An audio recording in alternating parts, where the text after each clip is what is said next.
Greetings, meine Liebchens, and welcome back once again for another classic installment of Randy's Beer Garden. I'm particularly excited about this beer and reviewing it because it is a bit of a throwback here on this channel. It's been a while since we checked out a Yuengling beer or any of what I would consider to be a PA Classics series beer. I've always appreciated Yuengling's style of PA Dutch-inspired brewing, and when I first heard that they were going to be brewing this beer year-round, let me tell you, your boy was jumping for joy. Because I am a huge Pilsner junkie, as you would know from watching this channel, and so for me, this was truly amazing news. So yeah, I'm pretty pumped to see how this budget Pils holds up to its namesake over these years. I remember it being pretty mild for a Pilsner. It was not one that I honestly buy a lot these days. It's occasional that I'll pick this up at the grocery store now and then. I did used to drink it a lot, I remember, during the pandemic years. The like 2020, 2021, 2022. This was pretty much a solid year-round pickup for me. But recently it's been kind of like when I'm in the mood sort of a deal. And I figured, why not? We're kind of in between holidays right now. Give this a shot. It's a PA classic for sure. So, yeah, I'm pretty excited to come back and spend some time here in the beer garden with you.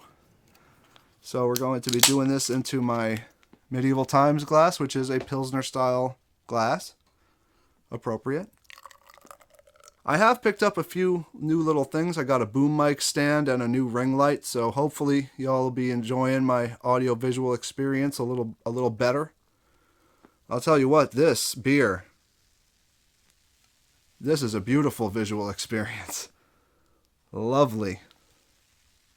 Very light, very sort of standard yellow color for a Pilsner. Nothing really unique about that.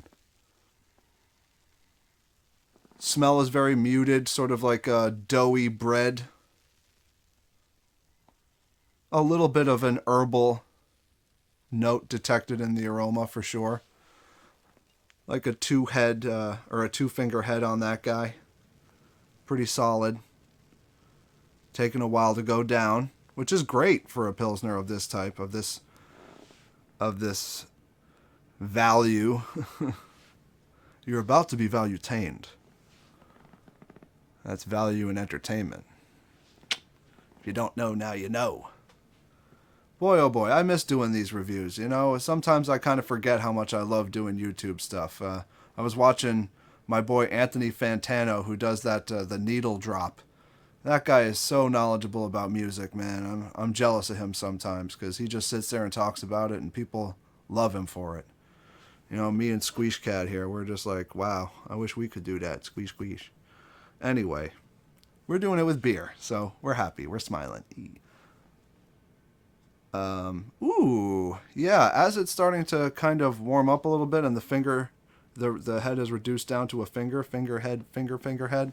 It's, yeah, a little bit more of that herbal complexity starts to come out of the aroma. It's pretty nice. Let's give it a taste, shall we? Here's your beer garden, darling.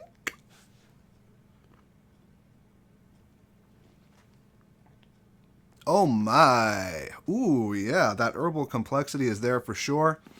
The doughy sort of malty flavor that's sort of the undertone of Pilsners is there. It's present, but it's not really as dominant as it might be in something like Pilsner or Kel or a lot of the other ones that I've tried where they have that sort of yeasty forward punch. This is a little bit more muted. Yeah, it's a little bit subtle for a Pilsner, I would say. It doesn't have that crazy crackle like that Imperial Grandar, the grandest of grandars. That one. That one was a little redonkulous, and I can see why a lot of people probably wouldn't love it. But this one, I could see, if you weren't too big of a Pilsner head as I am to begin with, I can see why this would be a gateway Pilsner for a lot of people. I was definitely drinking it a lot during the early days of the pandemic because it is a good value for a Pilsner. It's probably around $7.49, $8 for a 6-pack of pint cans. You know, if you can find it. It's not available everywhere. And that's a pretty good deal because most Pilsners are going to be way more expensive than that. And even, you know, most lagers, like just typical American lagers that are even halfway decent, will be more expensive than that. So, yeah, it's a good bargain. I think it looks really nice in the glass now that the head has completely settled down. You can really see that this is a lovely beer. It's one that is unique and different enough to sort of hold its own against the more ridiculous things that Yuengling tends to do, like the bongo fizz and all of that kind of stuff. But I'm not hating on bongo fizz. I liked the bongo fizz. I'm just saying this one I can see hanging on longer, like maybe like a Lord Chesterfield or a traditional lager, kind of an OG classic. Because it feels like a classic. It's nothing crazy about it, but it definitely stands out amongst those like gas station type Pilsners.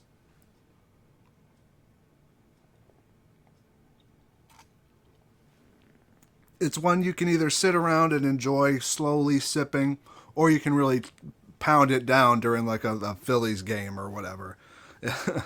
It's got that Pennsylvania classic kind of vibe.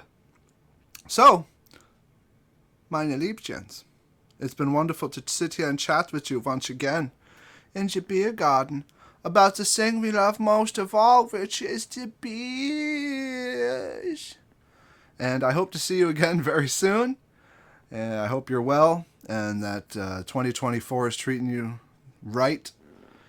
And for now, auf Wiedersehen.